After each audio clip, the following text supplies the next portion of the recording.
Assalamualaikum warahmatullahi wabarakatuh.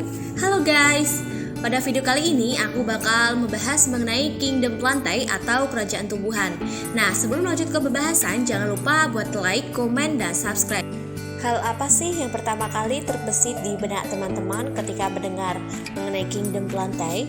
Ya, jadi pada Kingdom Plantae akan membahas mengenai kerajaan pada tumbuhan.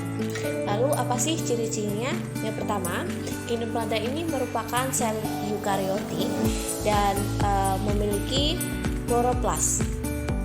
Selain itu, Kingdom Plantae juga memiliki dinding sel dari selulosa dan dapat mengalami metagenesis, yaitu pergiliran keturunan antara fase gametofit dan sporofit. Nah, dalam Kingdom Plantae ini diklasifikasikan menjadi 3 divisi. Yang pertama yaitu Bryophyta atau tumbuhan lumut. Divisi yang kedua yaitu Pteridophyta atau tumbuhan paku, dan divisi yang ketiga yaitu Spermatophyta atau tumbuhan berbiji. Nah, dari ketiga divisi tersebut tentunya akan memiliki kelas yang berbeda-beda. Divisi yang pertama yaitu Bryophyta atau tumbuhan lumut. Nah, tumbuhan lumut ini memiliki ciri-ciri yang pertama bersifat non-vaskuler, di mana tumbuhan ini tidak berpembuluh. Kemudian ciri yang kedua yaitu belum memiliki akar sejati, sehingga fungsi akarnya ini akan digantikan oleh rizoid. Ciri yang ketiga yaitu pada tanaman ini memiliki habitat di tempat yang lembab dan basah. Ciri yang keempat, tumbuhan ini merupakan organisme epifit, di mana tumbuhan ini hidup dengan cara menumpang pada organisme lain, tetapi tumbuhan ini tidak bersifat parasit pada organisme yang dia tumpangi. Pada Bryophyta ini akan mengalami metagenesis, di mana akan mengalami pergiliran keturunan antara fase gametofit dan sporofit. Pada Bryophyta ini akan mengalami reproduksi secara aseksual dengan cara membentuk spora, kuncup, dan stolon, dan reproduksi secara seksual dengan cara peleburan gamet. Pada divisi Bryophyta ini memiliki 3 kelas. Yang pertama Hepaticopsida atau lumut hati, di mana pada lumut ini bentuknya seperti lebaran kecil yang tipis dan tumbuh menjadi 2 lobus sehingga berbentuk seperti hati, serta terdapat gema atau kuncup. Contohnya pada tanaman Marsanthia polymorpha. Klasifikasi yang kedua yaitu Anthocerotopsida atau lumut tanduk. Nah, pada lumut tanduk ini berbentuk seperti kapsul yang memanjang seperti tanduk yang melekat pada generasi gametofitnya. Contohnya pada tanaman Anthoceros laevis. Sedangkan kelas terakhir dari divisi Bryophyta yaitu Bryophyta atau lumut daun, di mana lumut daun ini memiliki struktur yang mirip dengan akar, daun, dan batang sehingga disebut sebagai lumut sejati.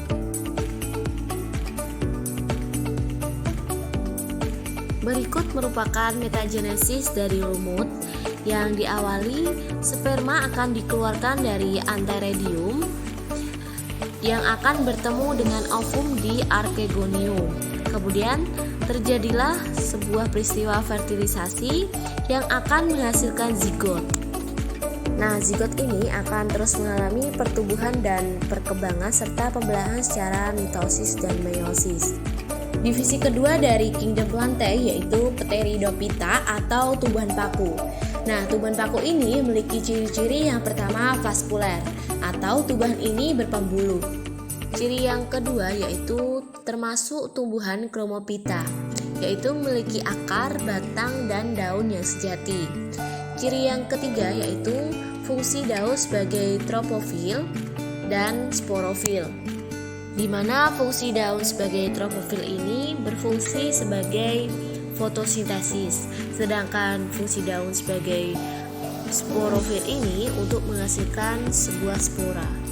Divisi tumbuhan paku ini dapat melakukan reproduksi vegetatif dengan menggunakan spora, fragmentasi rizom, kuzuk tunas, dan ubi batang. Sedangkan reproduksi generatif dengan cara penyatuan gamet jantan dengan betina yang dihasilkan oleh protalium. Pada tumbuhan paku ini diklasifikasikan menjadi 4 kelas, yaitu yang pertama Psilopsida atau paku telanjang. Subkelas ini sering disebut sebagai paku purba, yang sebagian besar spesiesnya telah punah. Tumbuhan paku ini merupakan paku sederhana yang generasi sporofitnya hanya berupa batang atau rizom tanpa akar dan daun. Nah, pada batangnya ini akan bercabang dengan sporangium pada ujung cabangnya. Contohnya pada spesies Pilotum nudum. Kelas yang kedua yaitu Lycopsida atau paku kawat. Nah, pada paku kawat ini generasi sporofit paku ini hanya memiliki daun yang kecil dan tersusun secara spiral. Batangnya ini menyerupai seperti kawat dan akarnya bercabang. Sporangium pada paku kawat ini terdapat pada ketiak daun yang berkumpul membentuk strobilus yang berbentuk seperti mengerucut. Contoh pada paku kawat ini yaitu pada spesies Rhizopodium spesies atau paku tanduk rusa. Kelas yang ketiga yaitu Sphenopsida atau paku ekor kuda. Nah, pada paku kelas ini memiliki daun yang kecil, berbentuk seperti selaput dan tersusun melingkar, serta sporangiumnya terletak pada strobilus. Contohnya pada tanaman Equisetum debil. Kelas yang terakhir dari tumbuhan paku yaitu Pteropsida atau paku sejati. Nah, paku jenis inilah yang merupakan paku yang sering kita jumpai dan lebih akrab disebut sebagai pakis. Tumbuhan ini memiliki daun yang lebar dan mudah menggulung serta tidak seperti jenis paku yang lainnya. Nah, pada paku sejati ini sporangium tumbuhannya terdapat dalam sporofil, yaitu daun penghasil spora. Contohnya pada tanaman Adiantum sunetum atau suplir dan Marsilea serenata atau pada semanggi. Divisi yang terakhir dari kingdom Plantae yaitu Spermatophyta atau tumbuhan berbiji. Tumbuhan berbiji ini memiliki ciri-ciri yang pertama merupakan organisme fotoautotrof. Kemudian ciri yang kedua pada Spermatophyta ini memiliki akar, batang, daun, dan bunga yang tersusun oleh jaringan yang lebih kompleks yaitu jaringan parenkim, jaringan penyongkong, dan jaringan angkut.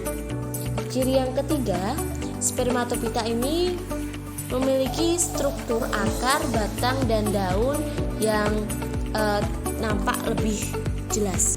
Ciri yang keempat yaitu alat perkembangbiakan terlihat dengan jelas, yaitu berupa bunga dan berkembang biak melalui proses penyerbukan di mana akan menghasilkan biji. Sedangkan ciri yang terakhir dari Spermatophyta yaitu bentuk tubuhannya ini sangat bervariasi. Misalnya berbentuk seperti pohon, perdu, semak, dan herba.